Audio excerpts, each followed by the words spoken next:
What's up everyone and welcome to the club. Today we're drawing Master Oogway from Kung Fu Panda. Let's begin today's lesson all the way up to the top of our page and draw two circles for the eyes. Now I want to start with the one on the left. I'm going to start from the very top, come all the way down towards the bottom of our circle, and then back up towards the top. Let's leave a small gap in between the eyes and draw the same size circle on the right. So we'll start by lining up the top. I want to bring that down towards the same height, and then back up. Now with the eyes in place, let's pull the pupils towards the inside. So on the left, let's draw a small circle, and then we'll line that up on the right. And then we'll fill the inside of the pupils in black. Let's place the eyelids on top of the eyes. Starting from the outside, we're gonna go up in the middle, round up the eyelid, and then pull that down on the inside. And we'll do the same thing on the right, going up towards the same height, and then back down. Now in between the eyelids, let's add a curve, going up and then down. And then inside, we're gonna draw two short lines coming down for the nostrils. Let's add the lower eyelid, starting back on the left, coming down, and then up.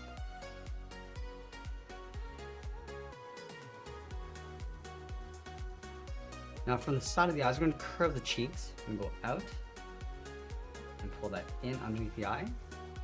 Let's bend this up in the middle and then back down towards the right. Curve this around the eye and then back in towards the side. Now we're going to draw on the chin. Let's start back on the left, come down towards the bottom. I'm just going to pull that up in the center, come down towards the right, and do the same thing, going up and then in. Now we're going to go underneath the jaw. We're just going to curve the neck, coming in and then down on both sides. From the side of the neck, let's curve the shoulder, going out and then down towards the side. And then from the side, we're going to add a curve. We're going to step out, come down in the middle, and then up towards the right. Now on the ends, let's angle this down and then in towards the bottom. Let's connect the bottom with another curve, coming down and then up. And you want to separate this area with some sections, starting with a line coming down the middle, move out to the side. We're just going to angle this down and in. Let's do that one more time on the outside. Now before drawing in the body, I'm going to overlap the right arm on top. We're going to start from the side of this line. Just going to bend this down and out, round up the arm, and then bend that back in. Let's round up the bottom of the arm, going up, and we'll bend that out. Let's add the fingers across the bottom, starting from the inside, bend this down and out, and then taper that back up. Let's add two more. Down and out, and then up, and then once more.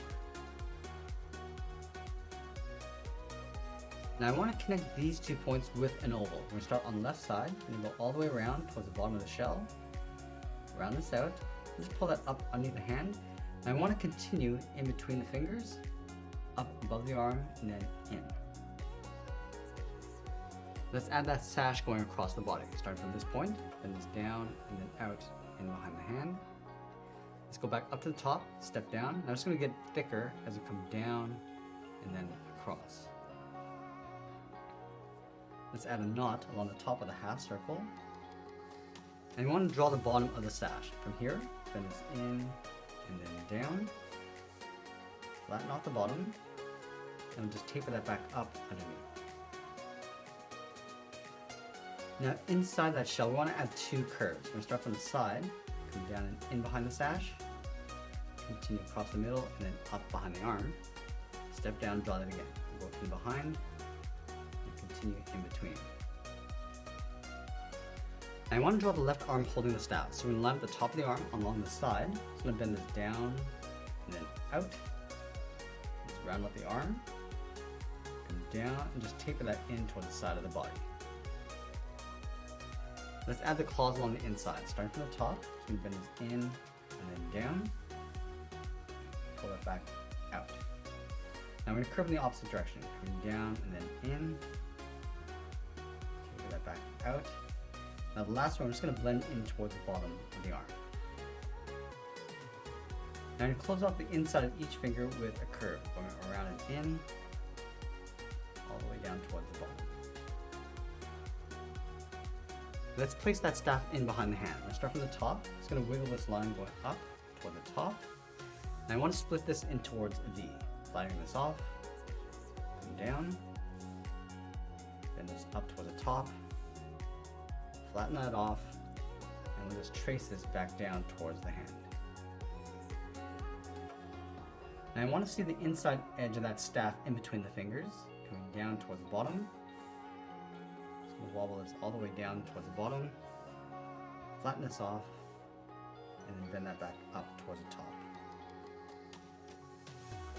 Let's add in the feet. And leave a gap in the center, go to the left side, bend this in and then down towards the bottom, go to the right, bend this in and then down. Let's round out the bottom of the feet, coming down and then up on both sides. Let's round out the side of the leg and bend that in behind the body. Now along the bottom, we're going to add 3 small half circles for the toes, starting from the outside, leave a gap and add 2 more. Do the same thing on the right.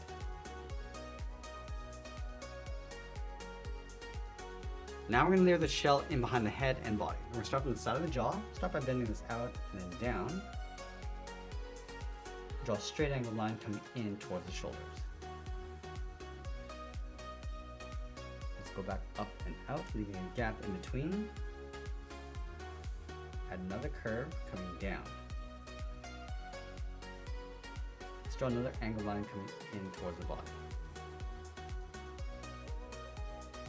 Now I'm going to add one more section, going out. I'm just going to bend this around and then down in behind the arms. Now I'm going to trace the shell along the outside of the body, stepping out underneath the arm. Just going to trace the body coming in behind the leg. Let's sign our art and add a splash of color, and that's pretty much it. That's how I draw Master Oogway from Kung Fu Panda. I hope you enjoyed today's lesson. If you did, please make sure you subscribe because I'm posting new lessons every single day. I want to thank you for watching, and I'll see you again soon.